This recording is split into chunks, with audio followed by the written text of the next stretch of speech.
It's the do not scratch your eyes post-match phone-in on X or Twitter or whatever it's called these days. Well, good afternoon, everybody. Yes. It's hard to react to a game like that in any way that's positive. I'm finding it very hard to find something positive out of that, because Swansea started doing what we'd spoken about after the Millwall game, which was anybody who is scouting for an opposition would have looked at the Millwall game and said, press them high, they'll have problems. And they did that for about the first 15, 20 minutes again, and then it kind of came back down into an even sort of game. By the end of that game, Swansea were knocking it around like they were Real Madrid, because we made them so comfortable in their own skin, so confident in their own capability to go through us on occasions like a knife through butter, to be frank. It was very, very poor indeed. Very poor fare. As ever, this isn't so much about what we think immediately here. This is more about what you guys think. So we'll try and get to, obviously, lots of comments, lots of questions, and, people coming on and saying what they think. After today, it's going to be very hard for it going to be to be a positive. Frankly, when they went through at the end, and I know the flag came up on Vipotnik, and I was thinking, my God, this has the feeling, because basically at 2-0 down, there were very few people left in the ground. This had the feeling of something not dissimilar to the Norwich, to the Yeovil game. Norwich. Oh, no. The Yeovil match that we lost, a team who were down the patch. No disrespect to Swansea intended. They wanted it more at the start, and they deserved it more at the end, and fair play to them. That was a woeful display, and individually in that first half, we could not make a pass. The number of errant passes that went off, the amount of inflexibility, it seemed odd. I don't know what the stats were. Frankly, I don't care what the stats were, because we got comprehensively outdone and outplayed by a manager who seems to be doing quite well in Vitor Matos of Swansea. Has a feeling about him, to me, feels sort of similar to when Marco Silva came in at Hull. Not that I'm saying we'd have him next, but I'm sure we would if we could. We will see. Right, let's get to bringing people in. Let's do as we like to do. Let's start with Rich and see what his thoughts are. As we all know, he's been worried about the defensive nature of WATFORD. We've heard that certain players have not been preferred because of the defensive work today. Oh dear, Rich, unbundle that, discuss before you go and kick a cat. Hello, Pete. Hello, how mate. you doing? Got you loud and clear. So I'm all right, but it's just that's a game that's absolutely, it's befuddled me, and I need unbefuddling. Well, yeah. What can I say, really? I mean, you've got. I mean, I said last week, the bubble had been burst to me. My expectation had gone. I'm all havied out, and it's funny that you mentioned the Yeovil game stakes. It's funny that entered my head as well, where an alleged popular manager then suddenly it all died. That was the day that died. Yeah, and it struck a chord, and I watched the game today, and the first half was all right. It wasn't the worst game of football I've ever seen at Watford, and by any stretch of imagination, it was as 0-0s go. There was something in the game, and you thought at half-time, a little bit of tweak here and there, a little bit of ambition, go on and win this game. Swansea weren't quite that great, and I saw a few texts from Swansea people before the game thinking, my goodness, I'm going to lump on Watford today. We've got 3 centre-backs and a 36-year-old at right back. If they can't win today, they must be terrible. And I thought, oh, okay, fair enough. Well, more fool me. And then you look at the team that started the game and you think, oh my goodness me, he's gone with the same team again. And then you think people like Mama, and you think he needs a rest, blah, blah, blah. And then he comes on, and it's as if Mama knows that he's under pressure and has an absolutely fabulous game and is taken off. And he looked just shocked, desolate, And then he quickly composed himself and clapped the crowd. Everyone around me to a man just looked at each other and went, the guy's the best player on the pitch. He's going off. And you just think to yourself, that's when you know the manager has lost the team, in my opinion. Then he follows that up with substitutions of loser and whatever. How Kuram Guide stayed on the pitch. I mean, I'm so sorry. He's so poor as a number 9 up the front. You know, the obvious thing was to move Dumbai up front and then bring Chak in behind and Irakunda on the wing. Yep. But no, not Javi. That's not Javi's way of doing things. Far too adventurous. And he sucked the life out of people. Bar's a shadow of the player, but he probably don't want to play for him. He's been destroyed. But you know, and then you see Irakunda lose his head now. He has to take responsibility for that. Of course he does. But don't lose sight that this is a player incredibly frustrated, thinking I'm as good as anything on that field and I'm not getting on till 60, 70, 80 minutes. It's nonsense. I've said it before, I'll say it again. I'm not looking for management change, but this is where we are now, right? Yep. We're falling like a stone. The recruitment team of Pozzo, Duxbury, Baharami and Nani have decided that we will have a 17-year-old Manchester City Academy lad come in. We will have a lad from Italy with a defibrillator in him who probably won't play for at least another 6 to 8 weeks. Let's be realistic about it. And they're saying to Javi, there's the bunch of players that you need to make work. And we all know that this bunch of players are not suited to the coach. Look at Middlesbrough. Look at a couple of other teams up the top. Norwich. Look at Norwich aren't there at the moment, but look at Norwich. Look at Middlesbrough. Okay, yep. They've got a situation of players now who suddenly can play football. Liam Manning was at Norwich, couldn't get a tune out of them. New managers come in, coach them properly. Yep. They're on a real rise. They could make the playoffs. That's how ridiculous it is. They're on a great run. Middlesbrough, winning with a new manager in, same bunch of players, making things happen. You coach players. Javi Gracia cannot coach these players. They are too talented. They are too attacking minded. And he hasn't got the defenders to play his defensive game. So what do? Do you stick with it and let the season peter out? Because that is basically where we are. We are the next 3 games, Hull City away on Tuesday, Southampton away on Saturday, and then Preston away. Do you honestly could you put a case to say we will get a point out of any of those games as it stands at the moment? That's not to mention the next home game is Derby County, if you watched them last night, and then it's Ipswich Town. There's 5 games on the horizon there. Do you give them to Javi Gracia? Do you say go and do it? That is the question that the board of Watford Football Club have now got to make. Because if they don't make a decision and they go with it, and I'm not telling them what to do, I know what I would do, and I know where I feel. I don't enjoy his football, but I'm not going to sit here and, wave my flag around, get rid of this, because it's not necessarily always about the coach. But in this occasion, there is players there that can be coached, that can be put into positions that can make a difference. We started the game today at home to Swansea City with Chak Fadazzi, Irakunda, and Bar. Now, I'm not saying all 3 of them should play. Not one of them was on the pitch at the beginning of the game. He went with the same team that has done nothing over the last 3, 4, 5 games. We've all got a little bit carried away by 4 games that we won. Yep. One of them fairly convincingly against a weak Birmingham team. The other one was a last-minute own goal against Norwich, ironically. And a couple of other scraped games. We all got very excited thinking, let's kick on. And we had players at AFCON where Javi was forced almost to play certain players in roles to get us going forward. So that's where we are.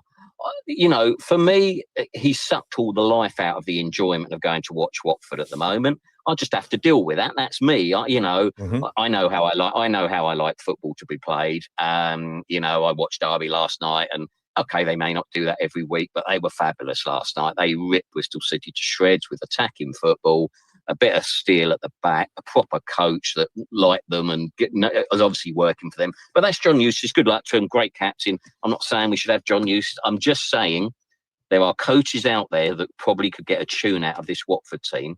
And now is the time. The board are not giving him the players, allegedly, that he's asking for. Because if you're bringing a 17-year-old Manchester City lad in, and I wish him all the best in the world, and I'm sure he's doing great, but he's 3 years behind Alain, and Alain couldn't get in the team, you know, for a lot of this season, and it came in and it worked with him and Pollock. He couldn't get in the team for a while. We're bringing in a lad 3 years younger who looks exactly what he is, 17, or he's 18 in a week or two, I think. But even so, he's a 17, 18-year-old lad. What does that say to the academy lads at Watford? Now, I'm not saying we've got one who's good at this, and I imagine this kid will be very good. But we've not got the top end of Manchester City's, you know, reserve team players here. We've got an academy lad, and as I say, I wish him well. So I really do that. But this is what Watford Football Club are giving to their coach in a transfer window where every single club in the top 8 or 9 of this division are strengthening. You have a look at what Hull's team will be on Tuesday night compared to what it would have been, ironically, 3 or 4 weeks back. You know, they have strengthened massively. Ipswich are strengthening. Middlesbrough are strengthening. Wrexham are strengthening, and they will do over the next few days, trust me. You know, these are teams that we're competing with, but we're not competing with them because we've got a manager who's got some talented players that would rather sit them on the bench and try and pick teams off, where teams, as you quite rightly said, have worked us out. They know how to push us back. We go long. I mean, how many times in the first 15 minutes did Selvik try and pass to Kevin and concede concede free kicks and throw-ins and corners until finally somebody, probably me, probably heard me, I screamed it enough, kick the effing ball long yourself and get us out of trouble so they can't press us. You know, that was how ridiculous. And that's the only reason we got back into the game in the first half, because we stopped pissing about with it at the back. But this is what we're dealing with. The 2 goals we've conceded today, just go back and have a look at them. You know, my goodness me, the marking or lack of. And that's where we are, Pete. I'm done with it. It's taken all the enthusiasm out of it for me. I'm sorry, because I really felt, again, we were on the cusp of the top 6, as we were last season under Cleverley, and we all know what happened then. As we were under Slaven Bilic. He was on the cusp, and he had some cracking players lined up, and Pozzo didn't want to play with it. And we've got Barami sitting in that thing and telling us yesterday, no, we don't need a centre forward. We don't need a striker. It's embarrassing. You know, Dumbai is suddenly playing as a number 10. Now, no disrespect, he's doing a job, he's playing hard, but he's not a number 10. If he's going to play, he's got to be up the front. Kiramgard offers us nothing. Sorry, I hope that isn't a ramble. I can let you get your thing in, but that is my appraisal of what I've seen today. To be quite frank, Rich, on today, if you're not due a ramble, I don't know who bloody is, and that's part of it. I'm going to run something past you, which Justin is back, by the way, everybody from Go, which is, so we've got the red ticker going on. Anybody who's watching on Watford Observe on YouTube. Then, is it? No. Oh, yes, it's all Justin's fault, everybody. We all know that's part of Do Not Scratch Your Eyes. Blame Justin, now ask what the problem is. However, he put something up. Justin, I'm just going to jump back to it again. Javi Grazia hopes for talks with Gino Pozzo ASAP. This is an Adam Drury tweet. I want to know how they feel, because I'm disappointed with the level of the team and maybe the future of the team. I want to speak about the ambition of everything, what they expect for the future. There you go. Watford FC, and that's out from Adam Drury. So that's on screen. Sorry, Justin, I'll let you get back to doing that and stop farting about with it. But what are your responses to that? Because a number of us have been talking about the press conferences that have been shown. We no longer play them on audio, nor that you would see it on that, for its audio after all. But if you look at the video, he's been sat next to Valon Barami.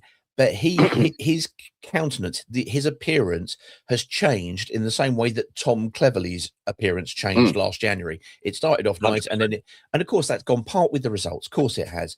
But there was a question now that was put to Valon Barami, which was, will you finish stronger at the end of January than you were at the start?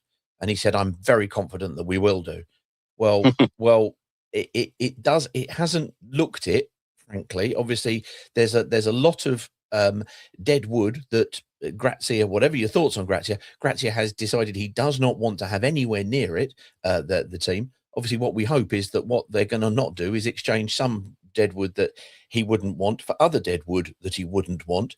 But that sounds like a come and get me plea or a come and sack me plea, to be quite frank. When somebody starts calling out the owner, the level of ambition that's going on there, that doesn't sound like everything is happy and content in the state of Denmark. No, and I, if that is the case, well, not doubting it. You just told me. If that's what's been said by Javi tonight, then my respect for him has slightly gone up a bit. Yeah. Because ultimately, if Javi Grazia can't come out and tell the owner how it is after being bought back by Pozzo allegedly saying he made a mistake in sacking him the first time around, if Javi can't have his what I'll call Chris Wilder moment, and full credit to Chris Wilder, he did it as well. He knew he wasn't going to be. He called it out as it was. This is nearly 2 seasons ago now. This is Chris Wilder doing it. So it's not new. We all do know that it isn't all about the coach. Yeah, the absolutely. Coach has to have. The coach does have a part to play, and Javi doesn't offer this scot-free. I'm sorry, he doesn't. No, I don't think he can. But he's You've still got to look at the team he's got and what he's done with the team. 100%. And Gino Pozzo could have turned around in the summer and said, I bought you some players.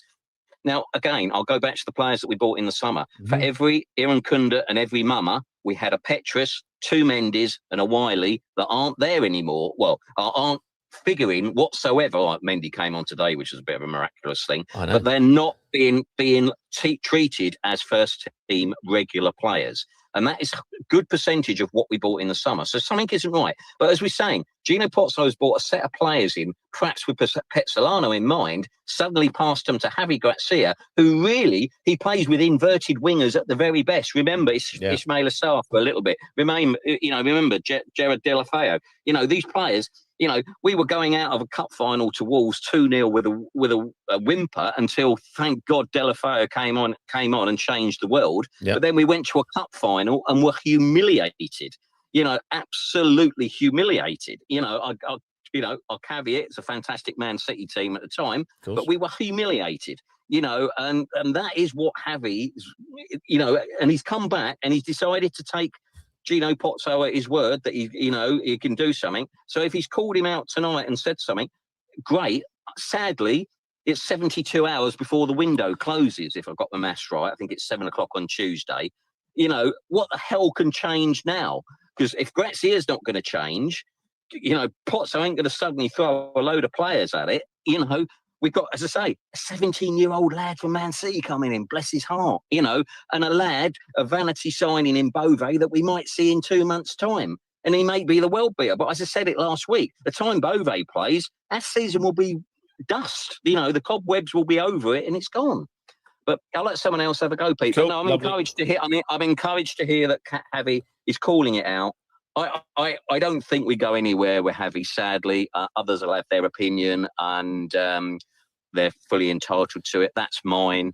Wish you all a great evening. And I don't know what's next. Is it Super Bowl tomorrow, or is that next weekend? I don't know. There's far too much to cover in this particular soap opera. Thank you very much, Rich. A number of people saying, hold on.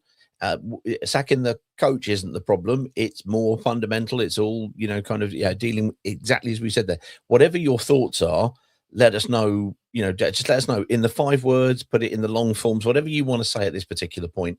I'm going to add in Caden because Rich touched on it there. The transfer window is shutting. You look at what we have today and everybody is looking at that with half an eye. Is it the fundamental issue? Yeah, probably. The number of people who have pointed out the fact that this is an inexperienced squad. There are fundamental component parts that could be strengthened. Certainly seems that way. Let's get Caden on because Caden's going to be doing something with regards to the transfer window. Caden, are you there, Caden?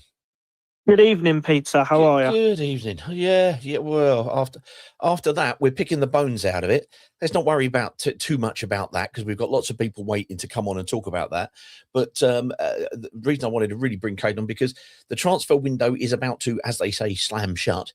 And the Hornets Talk podcast, you're going to be having another go at the outside broadcasting thing that you did last January again, which was, to my mind, the first fan outside, or the first kind of fan media outside broadcasting.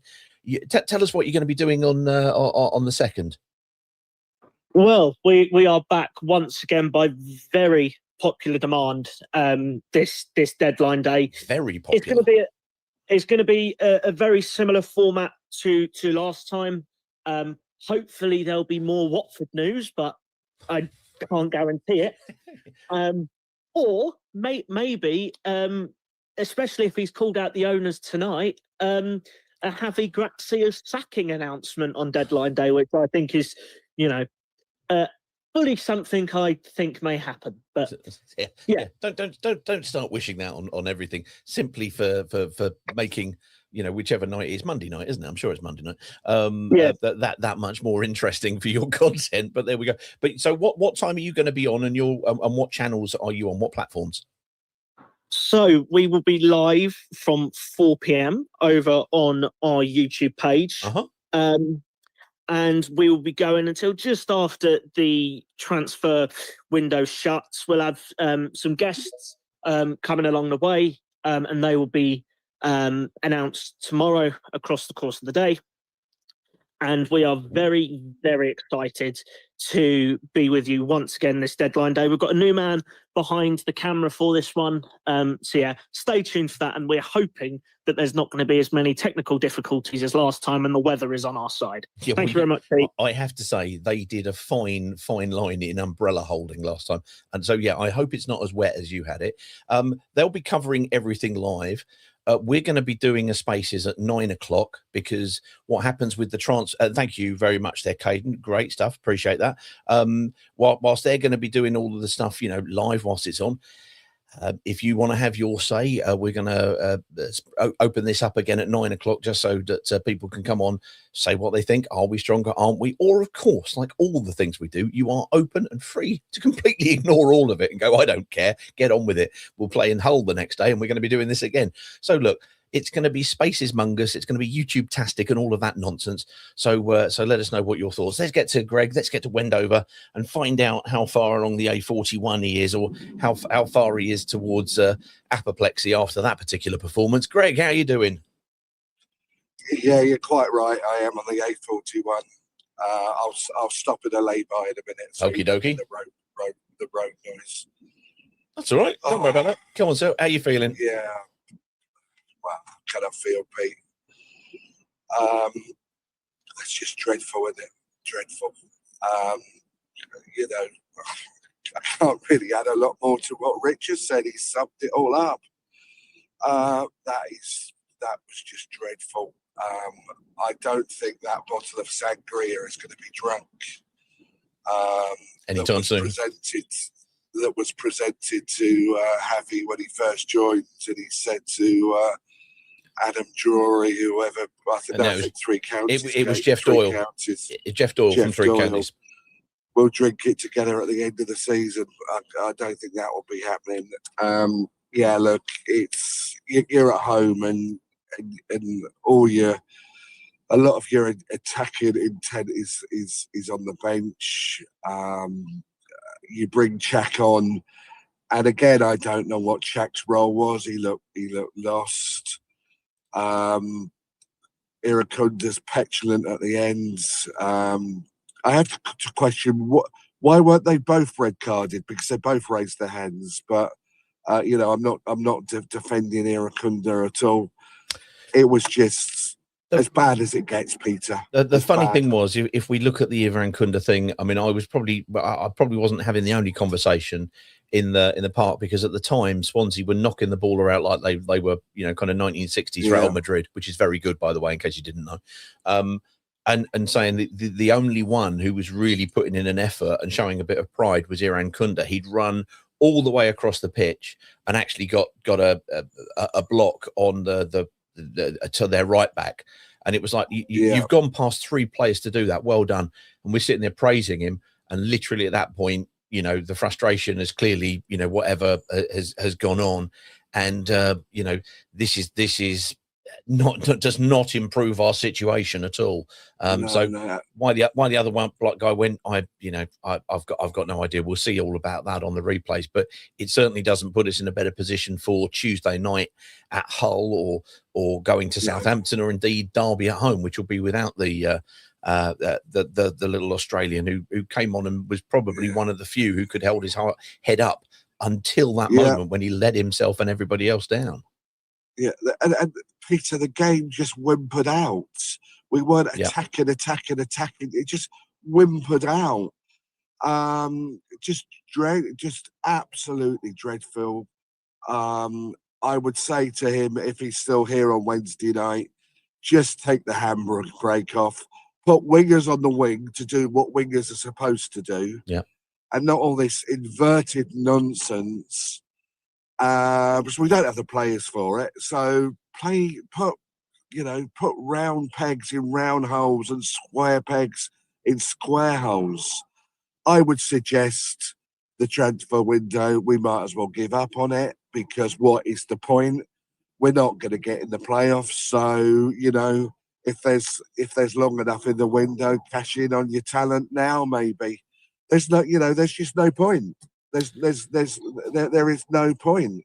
George, let me just read something out for you, sir. Let me just read something out. George Parker, 9886, hello, George, said they were happy to let us attack wide and blocking out the middle physically and aerially, didn't move away from a found-out system. Is that what we now have, a found-out system? Looked like a group assembled for Gino's pocket rather than a championship team. Now, we've been in one of the groups that we're in. We've been discussing this, exactly what you're saying. It sounds like you're on the same kind of, go on. Yeah, I'm totally on that page. I am totally on board with the model of getting these gems that have faltered, like these Iracundas, and polishing them and selling them. And there is nothing wrong with that. Nothing wrong with that whatsoever. But you have to blend within that pieces of the jigsaw to fit a team. I.e., when we went up in 2015, we bought Ben Watson. Yep. No world beater, but a very, very competent championship player. Yep. We bought in Matt Connolly. Yep. We bought in Matt Connolly, who we actually didn't take his loan on and make him fall by the time we went up to the Premier League, because he probably wasn't good enough for the Premier League. But my word, was he good enough for the Championship? So what you need to do, I've got no problem in bringing these guys in to polish them and sell them, but you've got to blend them in with hardened championship players, and they are out there. But we seem to have forgotten what we did. We seem to have forgotten. You know, we even did it in the first Zola season. We brought in Matthew Briggs, not as successful, but we previously did it in January's, and it's worked. Why are we not doing that again? All we're bringing in is these tens, these flashy players with good resale values to polish. And Peter, as I say, nothing against that. When you haven't got income streams of other clubs, and there's nothing wrong with doing that for the balance sheet and wherever the money goes. Mm-hmm. Nothing wrong with that at all. But you have to blend it. And that it hasn't been done for a number of years. I don't really want to talk about Gino Pozzo, because there is no point. Because there's nothing you can do about it. There's nothing I can do about it. There's nothing Rich can do about it. There's nothing Caden can. There's nothing Caden can do about it. No, it's nothing any of us can. We are a tired ownership. It is time for a refresh, but there's nothing we can do about it. So we have to just bear with it as long as we possibly can. But as I say, look, I love the transfer window. I'm known for loving. Yep. I'm probably I'm ambivalent about it, because there's just no point in it for us to do any business. Absolutely no point now, because we might the spare money we might have, we might as well save it to the summer because, you know, we're going to be mid-table-ish. So Well, and the season will peter out and whatever. But I fear for Javi Grazia tonight. I do like the guy, but I agree with you. His body language, the past few weeks have said it all to me. He's not the happy chappy come likely Javi anymore. He's a pissed off Javi, and I'm sure that's getting across that London Colney. And I would imagine the relationship has broken down with the owner. There you go. Well, if you take into account the words that we heard earlier on quoted by Justin, although who knows, Justin may have made it up, but I don't think that's the kind of thing Justin would do. He doesn't do very good Adam Drury impressions. We've made him try. No. He's rubbish at it. But all of that was don't nod your head at me, Justin. I can see you. It feels like this is one where something's come off the rails. Let me read if I can. If I can, allow me to read a quick excerpt from Lewis Twiddle, who on YouTube has said, "I'm going to go on a rant here. I like anything that starts with a warning as to what's going to come." And this comes over 3 comments, everybody. This is good stuff. But I'm fuming after that performance. How can we go from winning 4 in a row to this now? Were we lucky with those games? And now more teams are strengthening. He says, like I said last week, sacking the manager won't change anything. It will be the same as it always is. Manager bounce and then sack again. We need consistency, he says. And then his final part, he said, Bar came on looking like it was a pre-match warm-up. And why is Iran Kunda getting involved in a scuffle and getting sent off? Well, we've spoken about that particular bit. But this level of frustration, thank you for that, Lewis, is kind of reading large throughout the comments in terms of that. Were we, understandably, getting carried away after 4 games which were wins, as Rich perfectly well pointed out? 3 of them were fairly kind of close calls, but sometimes you see character in close wins. And obviously the game against Birmingham. He's still only lost 3 in 17. I appreciate this statistic gets longer and drawn out, which doesn't feel awful, but something has clearly gone awry here, has it not? Well, in the 4, let's not forget, we are only convincing against Birmingham. Yes, exactly. Yeah. We were only convinced. That was a convincing win. You know, Birmingham weren't in the best of runs when they came to us, no. And I wouldn't call them a poor side because it's been a side that's been quite heavily invested in. But we were only convincing once. Yeah, look, it's as bad as it gets, Peter. Yeah, and you know what. I don't really know what more to say. No, you don't have to. I think it might. I think it might even happen this evening. If Javi's come out and said that, and bless him, Adam isn't the most investigative. I get my teeth in. That was a great word. I don't know what it was, but it was enjoyable. Of journalists. Yeah, Javi's obviously offered that up relatively easy. He might even walk, Peter. You know, he might even walk. Well, that particular stuff that's come out doesn't sound like he's got stickability about him. It feels, you know, you don't call out the ambition of everyone, the ambition of the club, you know, what's going to go on about the future, and the state of the team. If what you're looking for is a long service medal at Watford, obviously long service medal at Watford are available after about four and a half months. If I was a betting man, you know, I would lump on some money on Valum Barami being caretaker manager, taking them to Hull on Wednesday night. Taking them to Hull and back. Who knows? Yeah, but that was Only Fools and Horses. It was indeed very good. Very, very good. That's a biannual joke that we make quite a lot. It's not good, but we still make it nonetheless. Yeah. That's my piece. Good. You know. All right, mate. No problems. Look, you get back along the A41. and I certainly will. and have a better Saturday afternoon than most of us have had Saturday evening. There's Wendover. Now you all know how positive Wendover feels normally, and he's looking for the bright side. But you know, he feels winded. It's gone to his. You know, it feels like he's been punched in the stomach. Let's go to Mr. Fiander Turner. See how Paul is. Paul, how are you doing? Are you with us, Paul? There you go. Yeah, that's bollocks, wasn't it? Pretty much. What I mean, there feels very little positive to take out of it. Notwithstanding, Marma in the first half felt, you know, fun and like he was trying to, you know, kind of give us something. And but the moment we made the switch and brought Chak Fatadza on, it was like both wings just shut down completely because we didn't get Bar into the game. Chak really never got into the game, and you stopped having that little combination with Bolla and Marma, because Marma was now sitting down.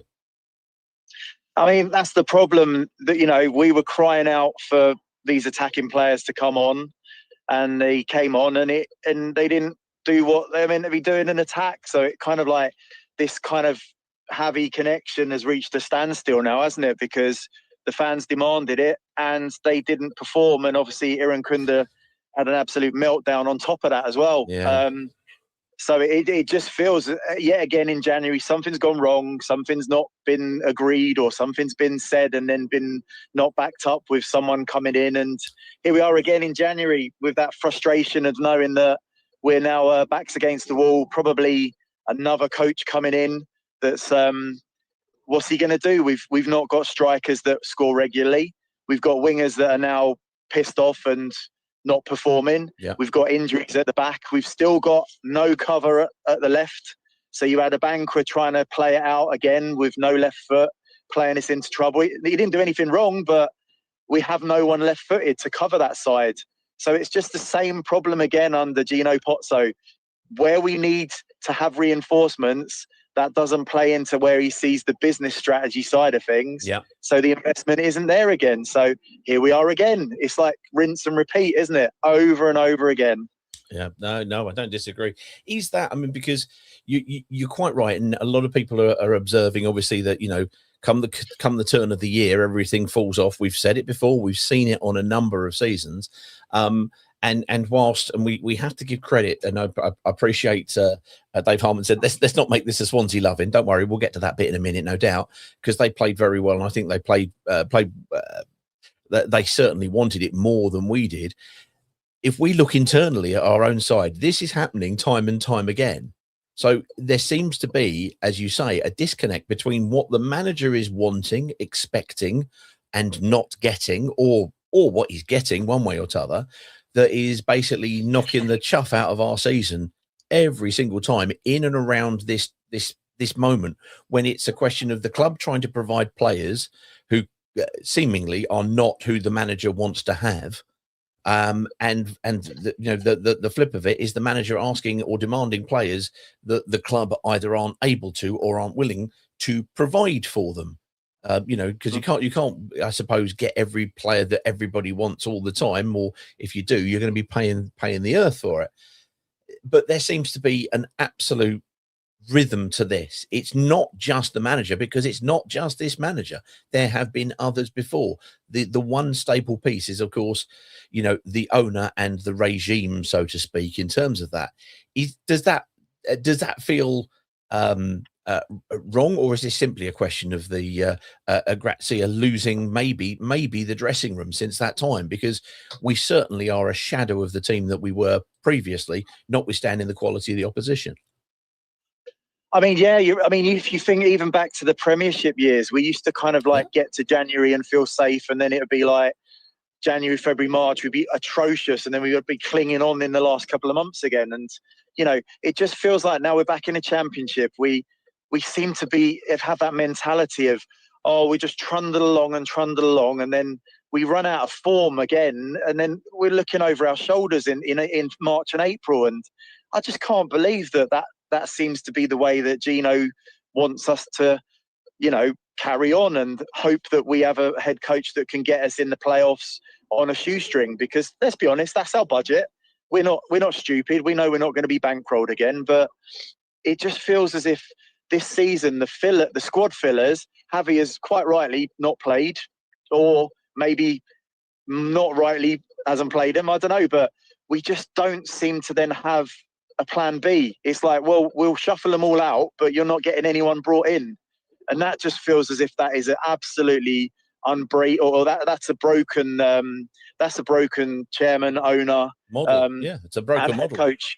If you're not going to play the ones that have been brought in as your cover, then you've got no cover, have you? And then you're relying on players that are gassed out of form, or in the case of some of them, it just don't look like they don't want to be there. The model's broken, and it was broken for years, let's be honest, but it just feels like it is completely broken now. I don't disagree with you. SDS DVD Productions Travel VLO 8576. Thank you very much. Has added to what was stated by Adam Drury earlier on, and it said that WATFORD. Thanks for this note. He said he wants to speak to the owner about everything, and then we have to know where we are going. Thank you very much for that, SDS. Much appreciated. Thank you for that. It's lovely being here because everybody shares where they are. Thank you very much indeed, Paul. Much appreciated as always. I'm just going to quickly go to Swanscast. Don't know if it's Luke. It might be Luke. And see what their thoughts are on the day, because let's face it, they've taken the 3 points. They're hightailing it down the M4. Quite happy with their lot. Hey, how you doing? Hey, it is me. It's Luke, everybody. I'll chat to you. Oh, mate. Well, first of all, well done. We try and be up with this. I had somebody who went, who sent me a note, which was like, and it quoted you saying about, and we like to press high. And he went, and it was like, oh my God. And it was like, yep, we know. And I thought you did that really well early on, but it wasn't just that. You outplayed the second half because you wanted it more all over the park. Yeah, I think I said in the video we did that our performances away from home have been getting better, maybe not getting the rewards that we've probably deserved recently. And I think maybe today was a case where they'd all come together. And, we don't get me wrong, I think in the first half, we weren't, maybe the second half of the first half, we weren't at our best, but managed to maybe ride the storm and limit chances to more from distance. Maybe one or two opportunities that could have been done better from your end. But I think after that, it felt a bit all right, to be honest. I think especially after we scored the goal, we quite often, after we concede the first goal, have to weather a bit of a storm.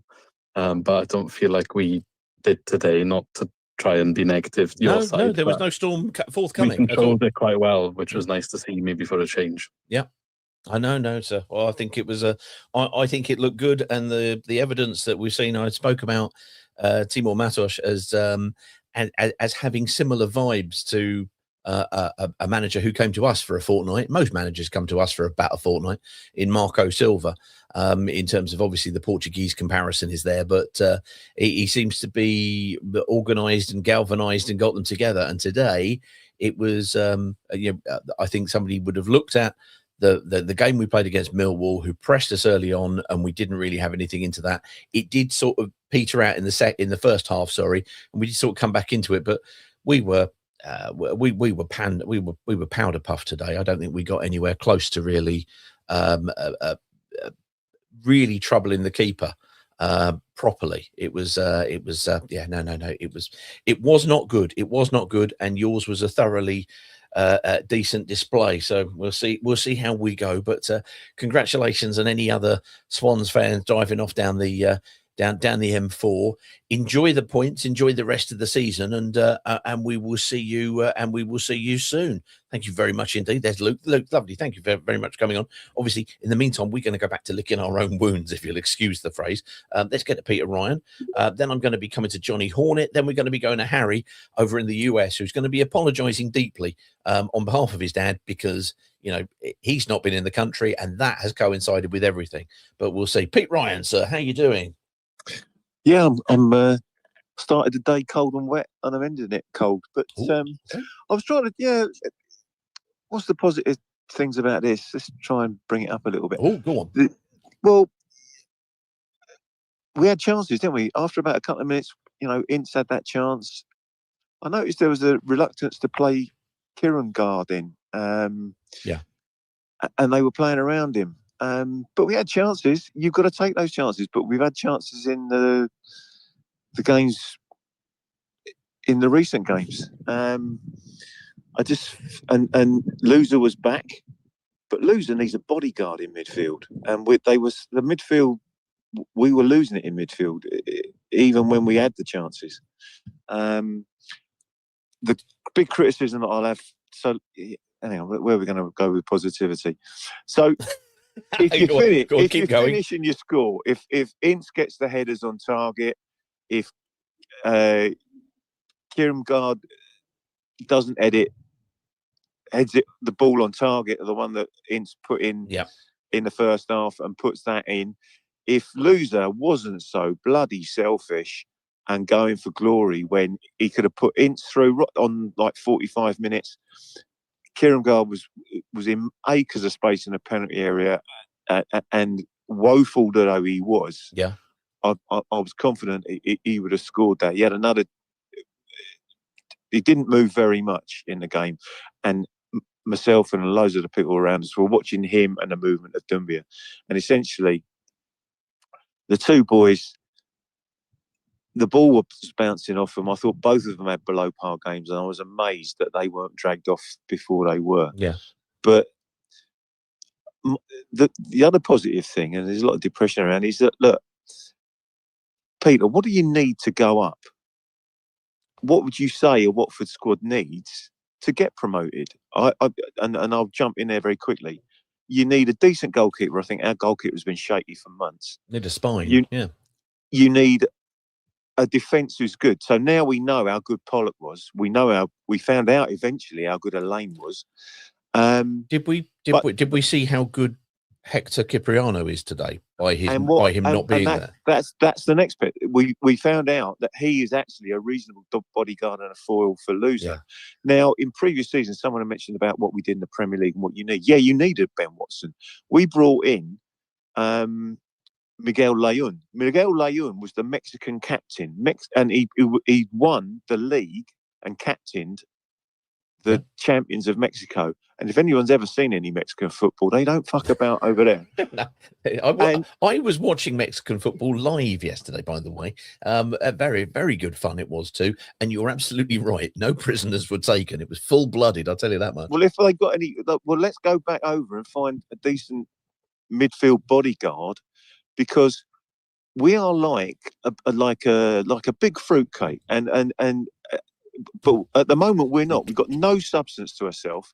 But what Gino does is he needs to find at least £9 million or £10 million in transfer profit every year, so that he loses no money on the running of Watford Football Club, because that's what it costs. It used to cost £4 million a year when Graham Simpson was losing money over fist and he had to get the salad boys in. Yeah. It now costs 9 or 10, according to Duxbury, right? So we buy in loads of fancy sprinkles and cake decorations who are called Irankunda and Bar and Mama and all these guys, but unless there's some substance to put them on, you've got no chance of promotion. Who the hell do you think in the top 8 now? I mean, I feel for Coventry. Look, the other positive thing, we could be playing Coventry City again next season, and apparently that's a decent day out, because they are imploding. Their 1881, which is pretty impressive, is probably a bit quiet. But I came away from the games at Millwall, and I came away from the game at Birmingham. Yeah. And thought, and I think I came on and said it, there's no chance of this lot going up. Because what you look for is a spirit and a cohesion in the team. Yeah. And the two biggest things that I thought today, I was absolutely disgusted with Mama when he went off, because there was a big histrionic. He must have covered 35 yards, shaking his head like a Thunderbird puppet in descent towards the manager. And the manager packed on his back. He completely blanked him and went and thundered into his chair. When Loser got taken off as well, having decided, like he has done in previous games, to go for glory when there's been a player in a better position. When he went off, he was equally sulky and equally as disgusted. It was blatant descent towards the manager. And if that's going on, there's a cancer going through this team. And they both need to be disciplined. They both need to be called out about it. And if Javi Gracia, who has come here, look, it's a full moon tomorrow, so everybody is probably all a bit mad and a bit crazy, right? But we're blaming it on the moon now. I like this. Well, carry on. No. A&E calls and mental health issues go up when it's a full moon, and people's depression. It's a thing. Okay, that's fine. But he's left his family behind in the Basque Country, in northern Spain.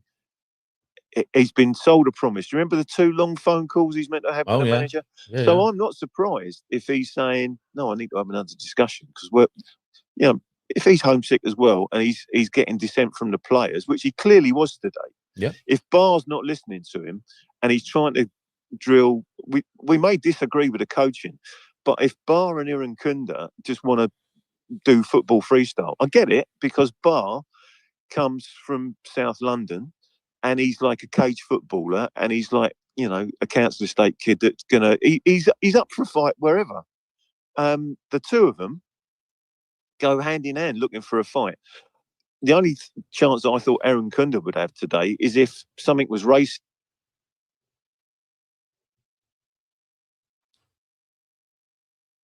It's off. You still there? Yeah, sorry, you fell away for a minute. You said the only thing I was, and then stopped. Well, yeah. Sorry. That's The okay. wife is ringing me out to find out where the Christ I am. But come on, Mrs. Ryan, he's on here now. Let's yeah, have well, priorities I've got sorted. to go to work in a minute. Okay, go on.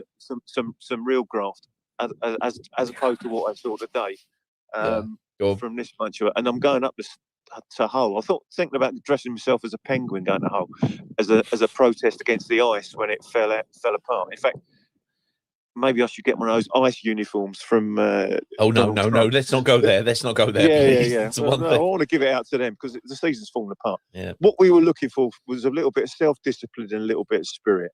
There was too much. A Banqua calling out the referee when they got their corner before their goal, calling out, like, haranguing is a young ref, so what? But Irankunda got sent off for striking the guy in the throat. If he'd have just contacted the chest like he did a couple of weeks ago, he pushed the bloke and raised his hands and pushed the bloke. He got away with it that time from another weak referee.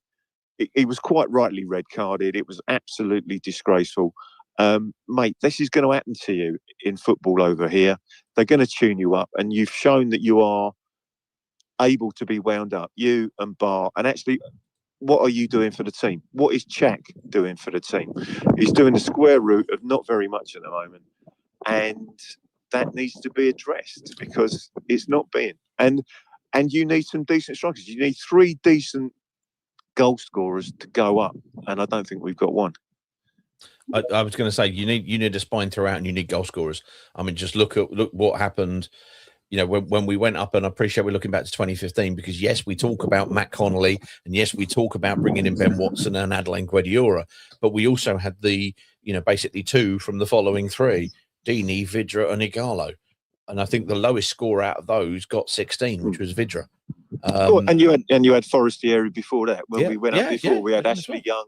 Marlon, sorry, I'm going back to 2000 under Boothroyd. Yeah, you had.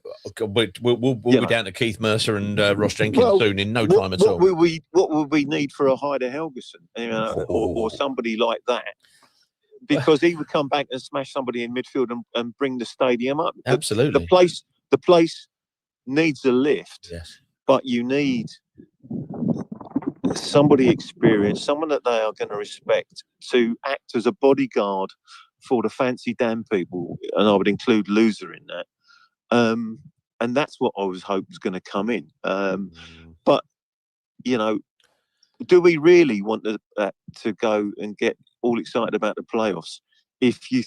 Could we beat Millwall over 2 leagues? Could we beat Preston? Could we beat Derby? With what we've got and what we see at the moment, without people coming back, it shows you how good Pollock and our other injured and Vata and other injured players were. I think we're not playing like a team. We're playing like a load of individuals to be sold. I take on entirely your points with regards to lovely stuff, Peter. Thank you. I take your points with regards to the playoffs and the opposition and how we would do. I take it completely. I agree with it. I'm not somebody who's really keen on getting promoted for more of the same. However, I think, and I'm only going to speak on behalf of me, but kind of transplant it onto other. What people would like to see is something that is not more of the same. At the moment, we are, and the reason why a number of people have been calling out for about WATFORD over the last 4 or 5 games now, has been because there was a large suspicion that, hang on, we're seeing more of the same. And I think today it hit home for everybody to see it, that there was something that wasn't there. And it feels like season number 4 where this has happened in the Championship, let alone all the Premier League game, kind of seasons that we had. It feels like it's repeated. What people want to see is, if we got into the playoffs, that would be progress. That would be an upward lift. We're not seeing that after today. Definitely not. Let's get to Johnny Hornet, find out whereabouts he is train-wise and everything. Johnny, how you doing, sir? I'm not too bad, Peter. How are you? Oh, well, I mean, that was, I always feel kind of slightly less discombobulated after talking to everybody, because, it's just kind of, share with the group, let everybody know how you're feeling, and you might feel a little bit better afterwards. But I think this might take a little bit, a few days longer than that. What do you reckon? Yeah, I didn't actually go to the game today. I just decided to knock it on the head. So I'm not actually at King's Cross or Peterborough. I'm just sat in my kitchen in Leeds. So I probably made quite a good decision. One of the few winners of the day in Watford colours in that respect.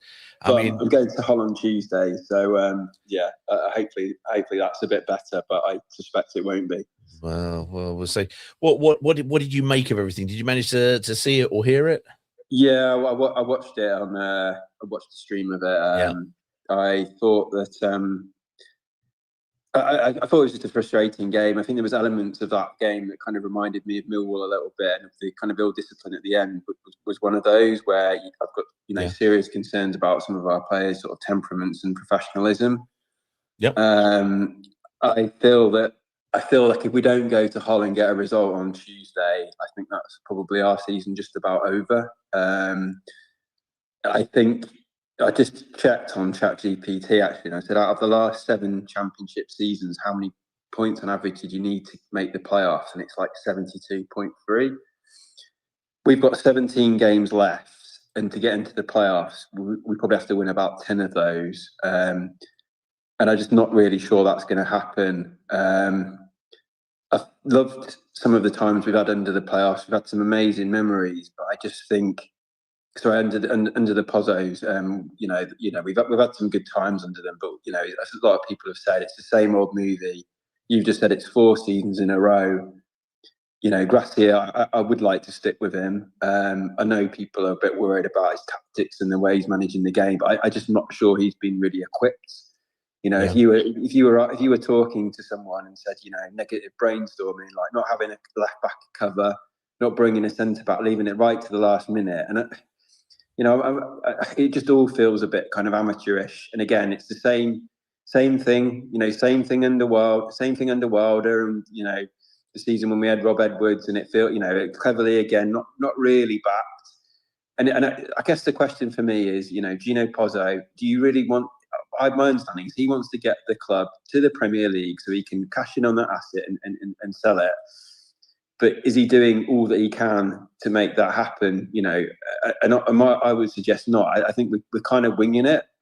And that's probably good when we could bring in lots of loanees from Udinese and Granada. It's obviously not happening as much now.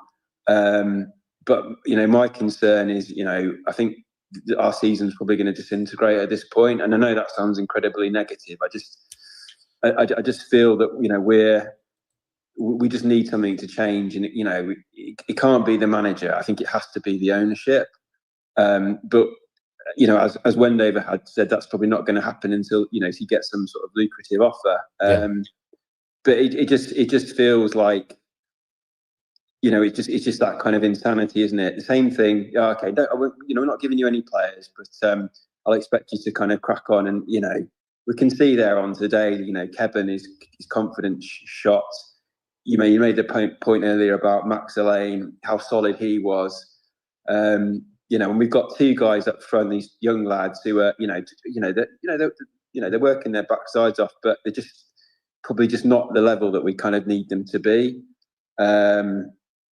I don't know really. I'm hoping I go to Hull and we manage to turn it around. But when you have the performances that we have had, that we have seen, which haven't been which haven't been great. We can't look at it in any other way other than it's simply not been very good.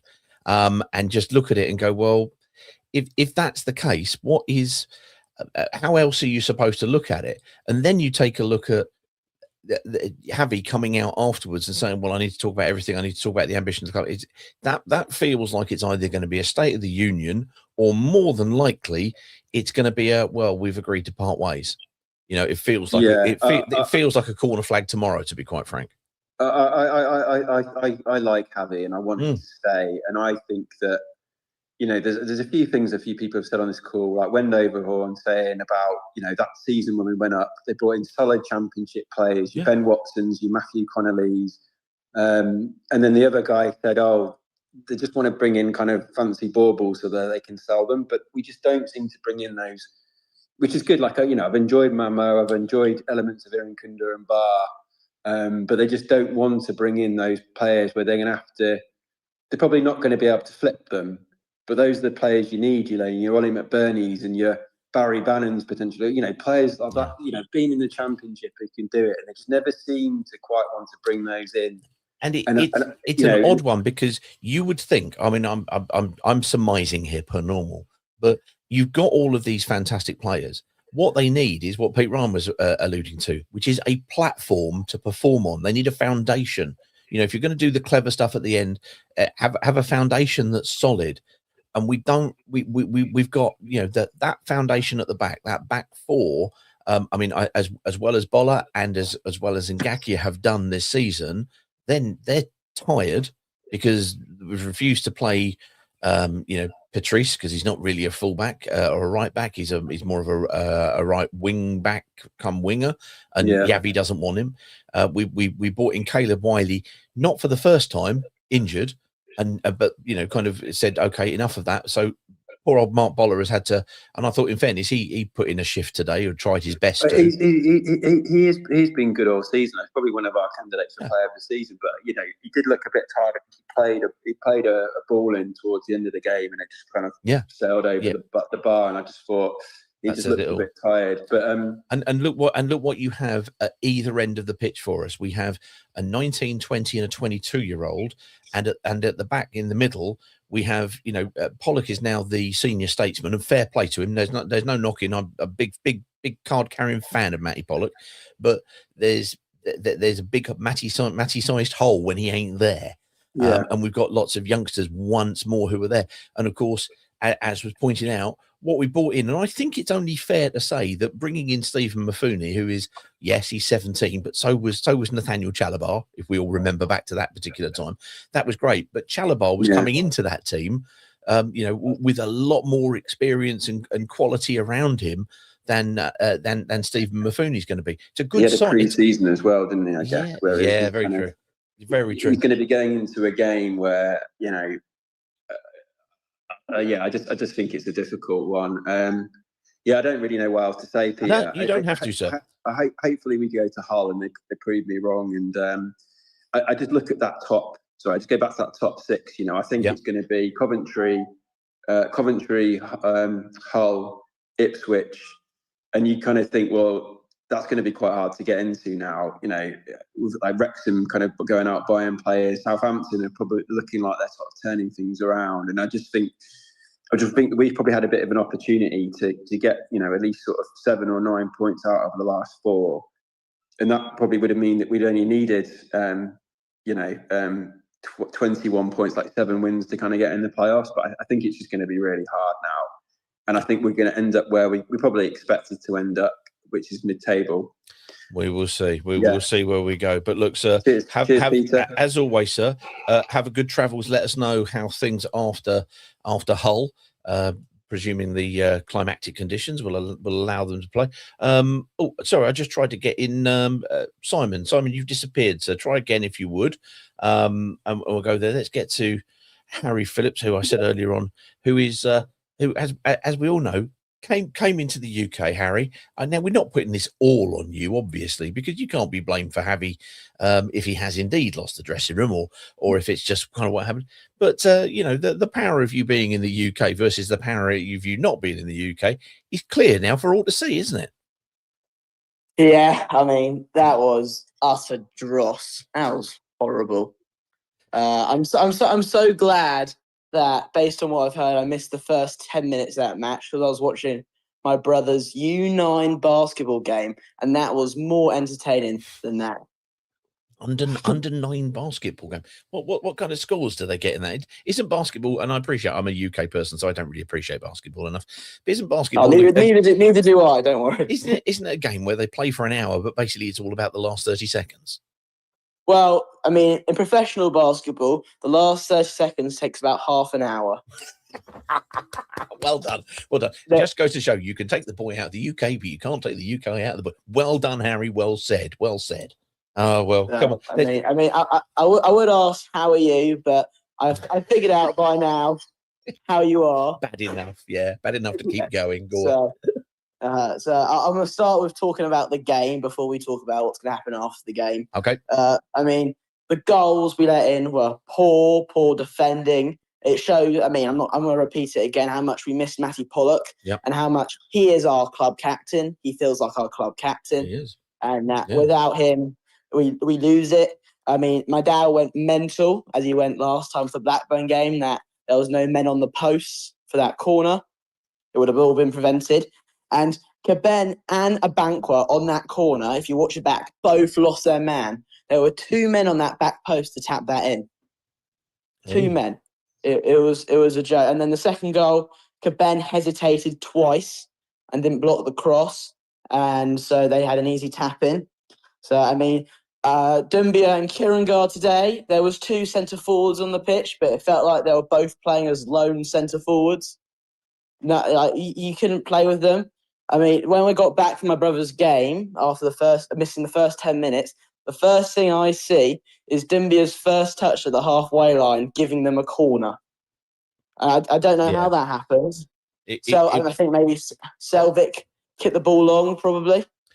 But for me, that particular, and it's not really an impact on Dumbia, but it was the thing that, to me, for the first half, kind of summed it up. I mean, we had Luke on from SWANSEA, who was very kind and said, no, I thought, you know, for the second half of the first half, you were, you know, okay, but you didn't kind of force it home, sort of thing. You had a period. But in that first 20 minutes, it was, yes, they were pressing, but our passing was all over the place. And that moment from Dumbia just sort of summed it up. It was like, my God, nobody's having a good game today.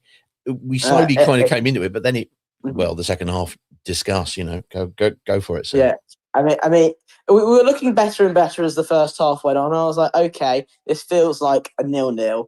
It felt a bit like Norwich, honestly, that first half.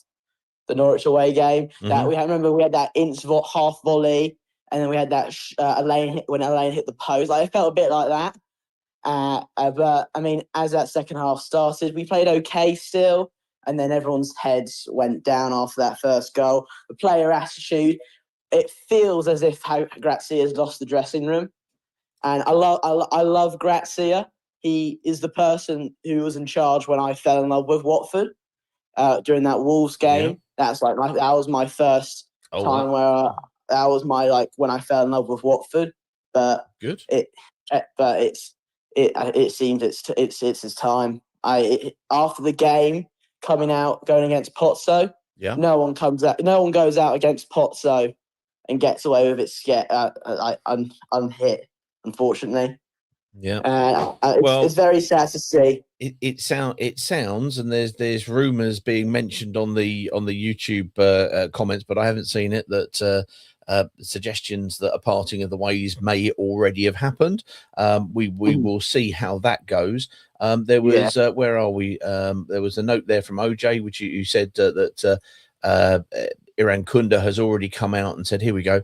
Iran Kunda has now said on SoMe, I'm presuming that's a social thing that I'm not aware of, that he'll make sure it never happens again, apologizes to all teammates, staff, fan, and the club. And, you know, fair enough. If that happens, what else can you do other than be contrite about it? Doesn't make obviously the action any better than it could have No, been. it was stupidity.